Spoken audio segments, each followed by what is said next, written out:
I thought they were my family. I thought the people who raised me would want to see me fly. But when I showed them my dreams, they only saw a joke. Now, they're standing at my front door, and they're the ones who are broken. I remember the smell of the coffee that morning in our small kitchen in Ohio. I was 21, full of hope, holding a printed business plan that I had stayed up for 3 weeks straight to finish.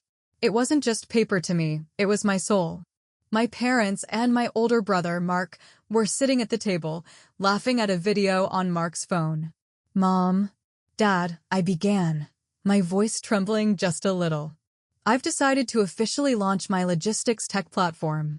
I've saved up $8,000 from my waitressing shifts, and I'm ready." The room went silent, but not the good kind of silent. It was the heavy, suffocating kind. Mark was the first to break it. He didn't just smile. He erupted into a loud, mocking laugh that felt like a slap across my face. "Logistics? You?"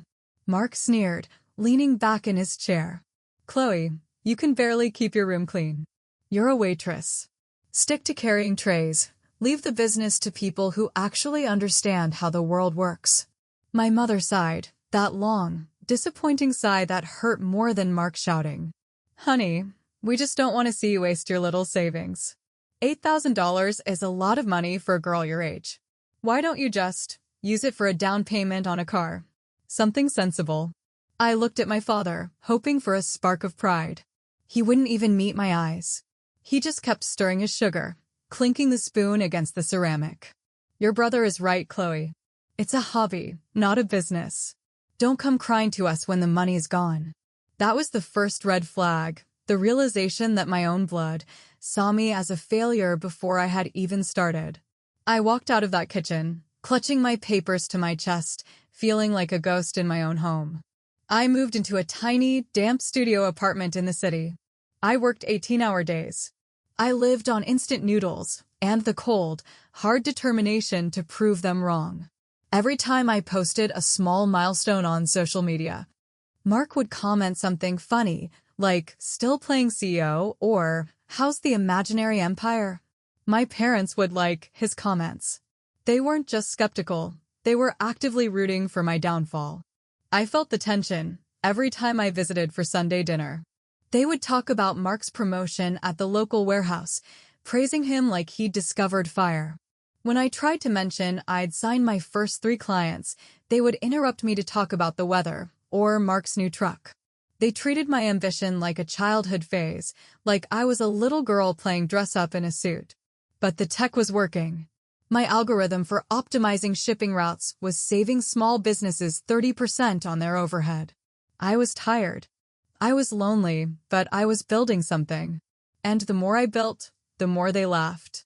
2 years passed. My imaginary empire wasn't imaginary anymore. I had moved into a real office, hired a team of 5, and my revenue was hitting numbers I used to only dream about. But I kept it quiet. I didn't want their fake praise. I wanted the truth. Then, the betrayal happened.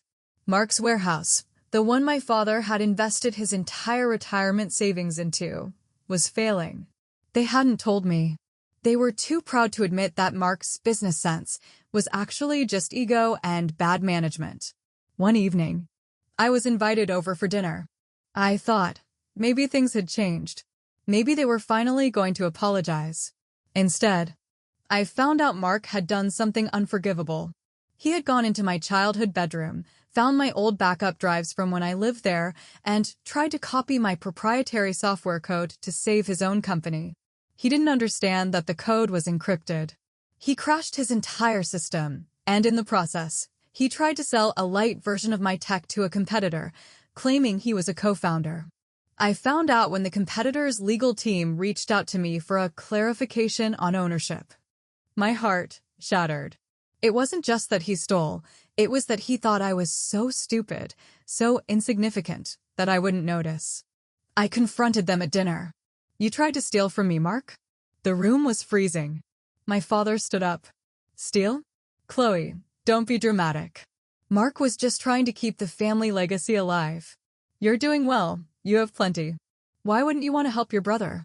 "Help him?" I whispered, tears stinging my eyes. He tried to sell my life's work behind my back. And you.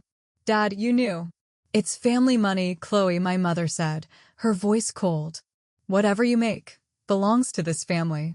You should be grateful we let you live here as long as we did. Now, give Mark the access codes. His warehouse is going under, and your father's retirement is tied to it. Do it, or don't bother calling us family again. I stood there, looking at these three people.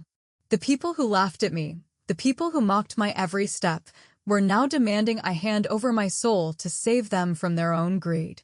I wasn't a daughter to them anymore. I was a resource. I left that house in silence. I didn't scream. I didn't cry. I just drove, until the city lights blurred into lines of fire. They wanted to play hardball? They wanted to see the CEO in action? Fine. I didn't give them the codes. Instead, I did exactly what a CEO does. I protected my assets. I filed a formal cease and desist against Mark's company, because he had tried to sell my tech to a competitor. I had grounds to block his warehouse from using any logistics software that infringed on my patents. Since he had already tried to integrate my encrypted files, his entire digital infrastructure was now flagged for intellectual property theft. Within a week, their warehouse couldn't process a single shipment. Their clients fled. The bank called in the loans. Then, the begging started. My phone wouldn't stop ringing. 67 missed calls in one day. I sat in my high-rise office, looking out over the city. My assistant came in. There is a family downstairs, Chloe. They say they are your parents. They look desperate. Send them up, I said, my voice calm, like a lake after a storm. They walked into my glass office. They looked small. Mark looked broken. My father's hair seemed grayer, his shoulders slumped. My mother was holding a handkerchief, her eyes red. Chloe, my father started, reaching out a hand. Please. The bank is taking the house. Mark is facing legal charges. We were wrong. We see now how brilliant you are. You're our star. Please, help us. I looked at Mark. Am I still just a waitress playing dress-up? Mark looked at the floor. No. Please. Chloe. I'm sorry. I leaned forward, the soft light of the office reflecting in my eyes. I'm not going to help you, Mark. And Dad. I'm not saving your retirement. My mother gasped. How can you be so heartless? We're your family. Family? I whispered, my voice barely a breath. Family doesn't laugh when you're bleeding. Family doesn't steal when you're building. You didn't believe in the business, so you don't get to benefit from the success. I've already bought the debt from your bank. I own the warehouse now. And I'm turning it into a community center for young women who want to start businesses without being mocked by the people they love. I stood up. The house? You can stay there, but it's in my name now. You will pay me rent. Every single month. And if I hear one more joke, one more mockery, you'll be looking for a new place to live. They stood there, stunned. The power had shifted. The girl they laughed at was now the one holding their lives in her hands. They left my office, quietly, like shadows. I sat back down, and for the first time in years, I breathed. The revenge wasn't in the money or the building. It was in the silence. It was in the fact that they knew, and I knew, that they would never, ever laugh at me again. If you think that family should support your dreams no matter what, leave a yes in the comments. Don't forget to like and subscribe for more stories of justice and revenge. Your support helps me tell these truths.